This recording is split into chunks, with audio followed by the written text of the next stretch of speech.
Bon, avant tout, je voudrais remercier tous les jeunes qui ont participé à mon élection. De la nouvelle au-delà du contentement, ça montre qu'il y a un grand défi qui nous attend. Parce que l'élection, les partis politiques, l'élection warul concerner entre l'État et les citoyens. Les partis politiques qui concourent au suffrage universel, dans leur intérieur, ils ont créer les conditions c'est une instance il faut ñu dem élection ñu choisir ñuy diriger instance de manière démocratique donc Guédiawaye si wéyal loolu moo taxit tey ñu woo ñu assemblée pour renouveler loolu donc di leen wax ni rek loolu ba mu amee ba pare il y a un grand travail boo xam ne mu ngi ñuy xaar bien vrai que il y a des acquis qui sont déjà là parce que comme ni nga gisee ci élection présidentielle 2019 Guédiawaye moo jël fii 3e donc du loo xam ne loolu nekkul loo xam ne dañ koy sànni dañ koy jël xool analyser ko avec notre équipe dynamique xool yan perspective yan ci mën a teg pour que Pastef mën a jël paix à l'élection 2024 incha allah. waaw bon je pense que président de la République ba mu génnee ne dégg naa leen benn contexte moo ko waral mooy lan dafa am benn événement boo xam ne c'est imprévisible boo xam ne kenn mësu kaa xalaat. donc de si profité rek di ñaanal ñoo xam ne 14 jeunes yoo xam ne génne nañ àdduna yàlla leen yàlla yërëm te xaare leen àjjana je pense que 2012 ba 2021 su fekkee yow yaa ngi soog a dégg jeunesse bi man mun naa ne kon yaakaar naa ne lu la des préwoo pour 3 ans yi des nga def lenn loo xam ne ça permet à la jeunesse de s'épanouir voilà parce que man pour man l'employabilité des jeunes ne se décrète pas c'est-à-dire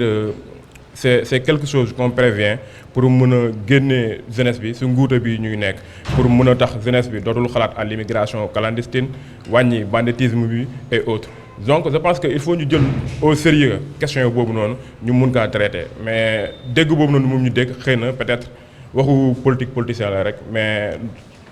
ak soo xoolee tey gi ne soo ko tegee ci science bi fépp 3 ans yi mënuñu jéggi rek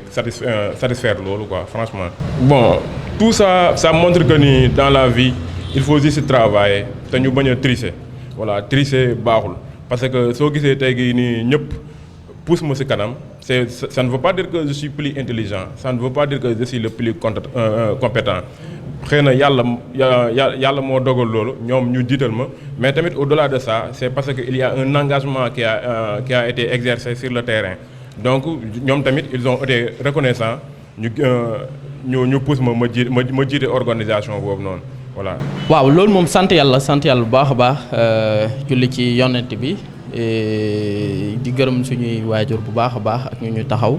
di gërëm aussi le coordonnateur Bassirou.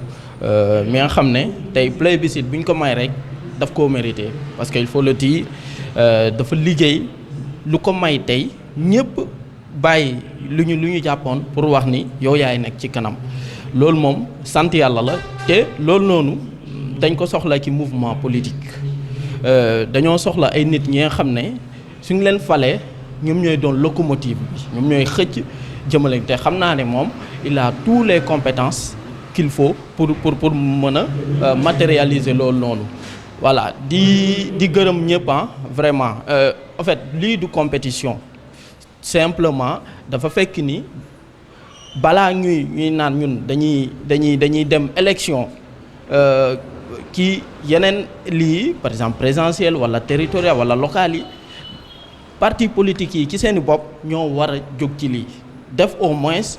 ci biir en interne organiser ay élections yuy mën a tax démocratiquement nit ñi ñu élire leen comme ça ñooñu dañuy am légitimité pour mën li boo gisee tey affaire lu fa am pëccëxoo bi loolu kese la structuré wuñu seen parti ku jóg naan moom responsable Pastef moom dafa woote rupture loolu moo tax tey jii nii boo gisee ñoo ngi wër ci biir Sénégal yëpp di structurer suñu parti te nag Guédiawaye moo xewle. waaw en fait ñun moom sànq wax na ko ñun ñoo jël 3e fii nii mais man pour man suñu jaarale woon carte gi ba mu leer ñun jeunesse du COJER bii nii sax liwuñu ko parce que dernier événement yu fi xewoon ñëpp gis nañ ko doo gis benn jeune COJER bu génn di défendre sax Macky Sall dañoo waafoon ñoom ñëpp te tous les jeunes ñoo mobilisé woon pour combattre cette injustice là. Guédiawaye damul ñu des waxoon nañ ñu ñoom déjà dañ ko conquérir parce que am nañ fi le petit frère du président Aliou Sall am nañ fi ay ñoom Lat Diop ay xawma ñan ak ñan mais malgré tout cela Guédiawaye s'est mobilisé sur un seul homme pour dire non à cette injustice te ñun JPS Guédiawaye tey liggéey boobu noonu lañ ñu sas te bu soobee yàlla fii ak élection yii di ñëw di ngeen gis ni COJER dañ leen di réduire à leur plus petite expression loolu moom gëm naa ko.